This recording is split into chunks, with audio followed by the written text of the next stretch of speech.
The Thanksgiving Turkey. Arnold was a plump turkey who'd lived in California all his life and dreamed of traveling to see the rest of the country's many wonders. He woke up one crisp November morning to a very important letter. Dear Mr. Turkey, I'd like to invite you to be the guest of honor at our special Thanksgiving dinner. Please come well-dressed. Sincerely, the President of the United States. Arnold jumped up and started packing his bag.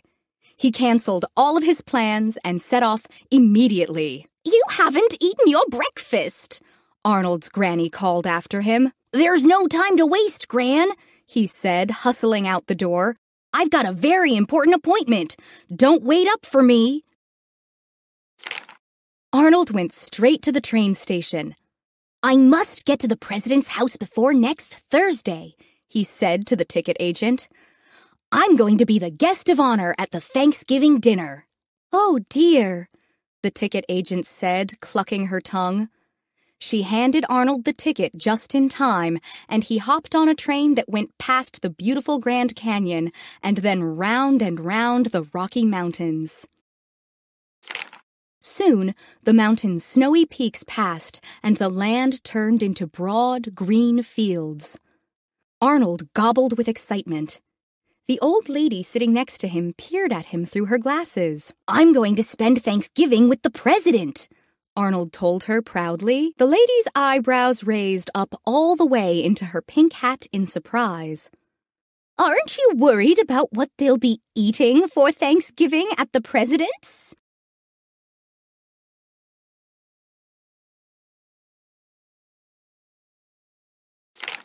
Of course not. I'm sure that whatever they serve will be delicious.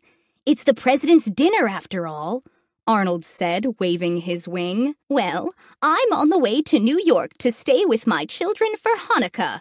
But do tell the president I say hello, the lady said. It took longer to get to Washington, D.C. than Arnold thought it would, but he couldn't help but cheer when he stepped off the train. He was in a whole new world, where busy people's neckties flapped behind them as they rushed for the subway, and grand historical buildings sat on every corner.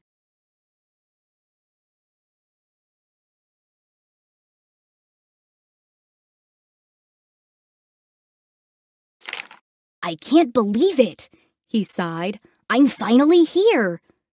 He was swept away by the sights and sounds of the nation's capital. He couldn't even count on his feathers how many museums and monuments he saw, from the Lincoln Memorial all the way to the Smithsonian. Arnold noticed the time with a gasp. He fluttered up and down the street trying to hail a taxi, but none stopped. At this rate, I won't get a taxi until Christmas, he said with a huff. But Arnold was determined. He took 3 steps back, got a running start, and flew right into a taxi's open window. The president's house, on the double, Arnold squawked.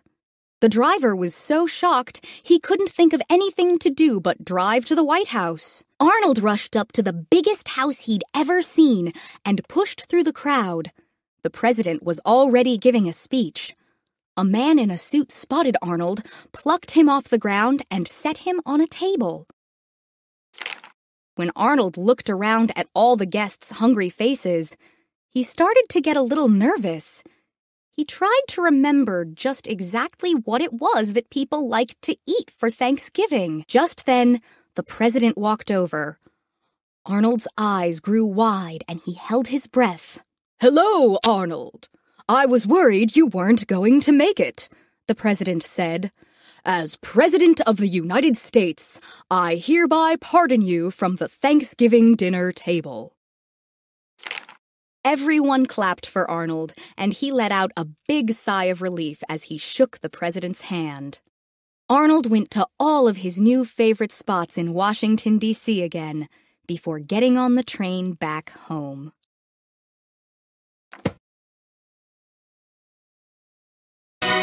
Nice!